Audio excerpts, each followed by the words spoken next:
We are now in the 4th week of our course, and this week signals a change not only in what we are doing, but also in how we are doing it. We have spent the last 2 weeks exploring the linkages between politics, gender, and sexuality, first by looking at the feminist sex wars, which drew us to an examination of contested understandings around female sexuality, and second, by looking at the culture wars, which led us to an inquiry into conservative resistance both within and outside of the West to sexual reforms. The key questions for us in making the linkages between politics, gender, and sexuality are women truly exercising choice, or are they still victimized in male-dominated systems?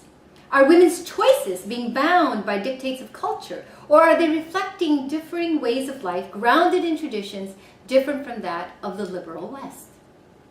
This week, we move on to the first of our 8 case studies for the course, keeping in mind our key questions. These are the 8 topics from which you will choose to write your research paper. As well, this week, there will be a group of you who will be acting as discussion leaders. And as a discussion leader, you may write your research paper on the same topic. For the next 8 weeks, the class as a whole will be grappling with how to frame these cases. Are we seeing primarily choice or victimization of women? Should the focus be on demands for cultural respect or for universal action? There is no better place to start than looking at the ideals of women's appearance, and that is the focus of this week's module. In September 2012, the Toronto Star published an excellent piece entitled Body Ideals Throughout History, complete with pictures, and it is worth examining largely in full because it helps to situate our work on this module beautifully.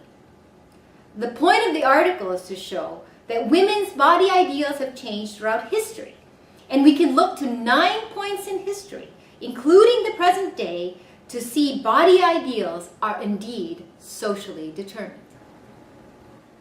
First, we have the Rubenesque woman of the 1600s. Named after the Flemish painter Peter Paul Rubens, the ideal body of this era was full-figured and attractively plump. Second, the cinched woman of the 1800s. Characterized by the wearing of corsets, the ideal body of this era revolved around an extremely tiny waist. Many 19th century women, according to the article, suffered cracked ribs and liver failure from wearing corsets, tightened by 10 feet of laces that cinched the waist to an excruciating 18 inches. That is a circumference smaller than one thigh of many women today. The cinched waist and hoop skirts below accentuated the illusion of a tiny waist. Third, the androgynous woman of the 1920s. According to the article, the modern, fashionable, pretty women of the 1920s were active, athletic, and had bodies like that of young boys. Gone were restricting corsets of the pre-war era, replaced by flat-chested, hipless boyishness that became the signature style of the decade. Fourth, the hourglass figure of the late 1940s and 1950s. Here, the ideal body type is identified by cinched-in waist, soft shoulders, and padded hips. Marilyn Monroe, Sophia Loren, Betty Page, and Jane Mansfield embodied the quintessential hourglass figure of this era. Fifth, the Twiggy ideal of the 1960s. Named after model and actress Twiggy, who was known for her androgynous looks, this brought in the thinness ideal, one that arguably remains prevalent in present day. Sixth, the supermodel of the 1980s. Unusually tall, thin, beautiful, literally drop-dead gorgeous, and perfectly shaped. Supermodels such as Cindy Crawford, Naomi Campbell, and Claudia Schiffer, beginning in the late 1980s, exemplified what were clearly uncharacteristic and unattainable body ideals for most women. Seventh, the heroine chic of the 1990s. According to the article, beauty standards were diverse and were constantly changing in the 1990s. Model Kate Moss helped create the contemporary standard of extreme thinness. It was referred to as heroine chic due to the strung-out, waif-like, emaciated appearance of the face and body. Getting into even more recent times, we have the body of cosmetic perfection of the 2000s. With greater acceptance and popularity of cosmetic surgery, The body ideal has come to be seen as realizable. According to the article, aging and weight become something to be battled. Liposuction, fat freezing, stomach stapling, and tummy tucks are used to help reduce a woman's size. At the other end of the spectrum, breast and buttock augmentation and fat grafting have allowed women to appear more shapely in certain areas. Stars such as Heidi Montag and Joan Rivers have brought cosmetic procedures into the mainstream. Finally, the fit woman of today. The ideal body of today is fit and strong as opposed to merely looking toned.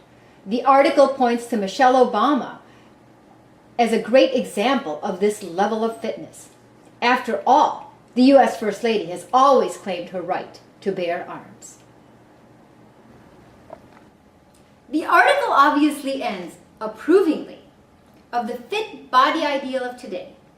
But this raises the question, is the fit body any more attainable than that of the Twiggy ideal of thinness or the perfect supermodel look? Moreover, are women more unhappy with their bodies than men because of ideals perpetuated in Western societies by the celebrity industry in media, movies, and music, or by the fashion industry, or by the fitness industry? To what extent is there a fat stigma in our society which further undermines women's sense of dignity? And to what extent are men affected too by this fat stigma? To what extent is a person's size out of her or his control? Why shouldn't size be regarded like class, race, gender, sexual orientation, and disability as a type of discrimination or oppression? These are the kinds of questions that we will be addressing in this module. I have asked you to read two journal articles, one by Charlene Elliott and the other by Viren Swamy and Martin Tovey. I have four primary goals in this module. First, I want you to understand Elliott's conception of the failed citizen and why the government, in her mind, is implicated in the perpetuation of the fat stigma. Second, I want you to assess whether fat is a feminist issue, or whether size rather than gender is the primary factor in any analysis of body ideals today. Third, I want you to consider the extent to which body shame or body dissatisfaction leads to sexual dysfunction. Fourth, because the body ideals that we are discussing are arguably Western conceptions, I want you to reflect on the relevance of these ideal body types to other cultures or other parts of the world. Our work in this module on the ideals of women's appearance raises some very interesting questions, and I look forward to class discussion on these issues.